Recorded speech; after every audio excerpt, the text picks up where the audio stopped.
Welcome back, everyone. Today we're doubling down and diving deeper into the world of foreign exchange. That's right, Forex. Whether you're new to currency trading or a seasoned pro, this episode will give you a clear framework for understanding what truly drives exchange rates. Over the past 2 years, whenever I chat with friends about finance, almost 1 in 3 immediately asks, will the Chinese yuan rise or fall? What about the dollar, yen, or euro? And I totally get it. Every analyst seems to have their own theory. Some focus on reserves, interest rates, elections, or unemployment, but don't let big words intimidate you. There's a method to the madness. We'll break down the key factors behind currency moves using real historical examples, from Zimbabwe's hyperinflation to the euro's ups and downs, and then connect the dots to trace the US dollar's journey over the last 50 years. Ready? Hit that like button, and let's get started. First, imagine currencies as price tags on each country's goods. Exchange rates simply convert one tag into another. But is there a right or theoretical rate? We start with the purchasing power parity (PPP) theory. In a frictionless world with free trade, a car priced at $100,000 in Europe and $150,000 in the US implies an exchange rate of 1 year MASH 1.5 USD. Otherwise, arbitrage would wipe out the imbalance. Of course, real life is far from ideal. Tariffs, trade barriers, and shipping costs make PPP only a long-term anchor, not a day-to-day signal. Yet inflation differentials, countries with higher inflation see their currencies weaken over time, still trace back to PPP's logic. Inflation is the first pillar. High inflation erodes domestic purchasing power, and your currency follows suit internationally. Just look at Zimbabwe. From 2000 onward, annual inflation never dipped below triple digits. As prices exploded, the Zimbabwean dollar crashed from 24 ZWD per USD in 1998 to hyperinflation figures in the billions by 2008. Rapid redenominations, dropping zeros, couldn't stop the collapse. By 2009, a $1 banknote was worth less than $40. Eventually, Zimbabwe abandoned its own currency, switching to the US dollar and euro to stabilize prices. This extreme case shows the power of runaway inflation on exchange rates. In contrast, moderate inflation in major economies rarely triggers dramatic moves. The US dollar, euro, and yen typically see inflation under 10%, keeping currency swings driven more by other factors. Nevertheless, inflation differential remains a foundational driver over decades. Next up is interest rates, the second pillar.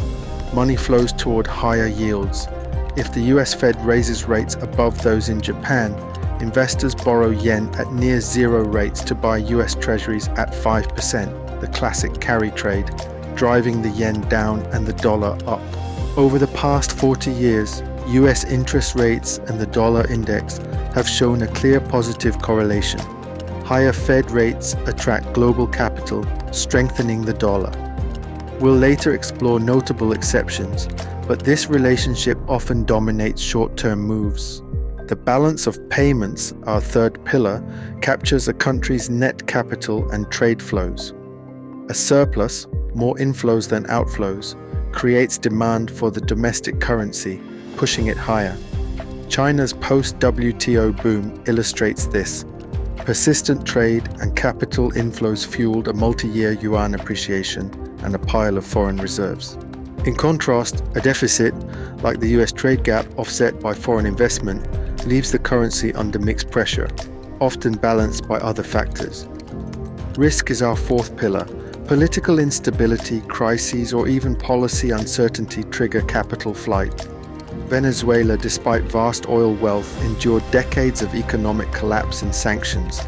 Its bolivar plunged from 2.15 per dollar officially in 2010 to $1 trillion per dollar rate by 2020. Even advanced economies feel this. The British pound fell sharply after the 2016 Brexit vote, not due to insolvency, but heightened uncertainty. Speculative capital fled, underscoring how risk perception can override fundamentals like rate differentials. Finally, central banks and governments can impose controls. trading bans, currency pegs, or direct market intervention. But no regime is bulletproof. Lebanon's attempts to peg the lira failed as reserves drained and market forces prevailed, illustrating that market dynamics trump policy in the long run. Likewise, G7 intervention in 2011 to curb the yen's post-quake surge briefly worked, but market momentum soon overpowered coordinated selling, showing the limits of even the world's largest central banks. By now, you've met the 5 key drivers: inflation, interest rates, capital flows, risk, and policy intervention. Each interacts, sometimes reinforcing, often conflicting, creating the simple up or down movements that belie the underlying complexity. Analyzing one currency means analyzing both sides of the pair. You must weigh domestic factors against those abroad. Even experts only ever approximate which factor will dominate any given move. Let's walk through the US dollar's 50-year roller coaster. 1971-1979, Nixon ends Bretton Woods, ending gold convertibility. Huge risk and uncertainty send the dollar down. 1980-1985, Paul Volcker hikes rates to 20% to crush inflation. Combined with Latin American crises, capital floods into the US, pushing the dollar to its all-time high by 1985. 1985-1992. After the Plaza Accord, coordinated selling and Fed rate cuts send the dollar lower through the 1990s. 1997-2000, Asian and Russian financial crises and booming US tech stocks drive a multi-year dollar rally. 2000-2007, dot-com bust, China's WTO entry and the euro's launch plus US deficits weigh on the dollar despite Fed hikes.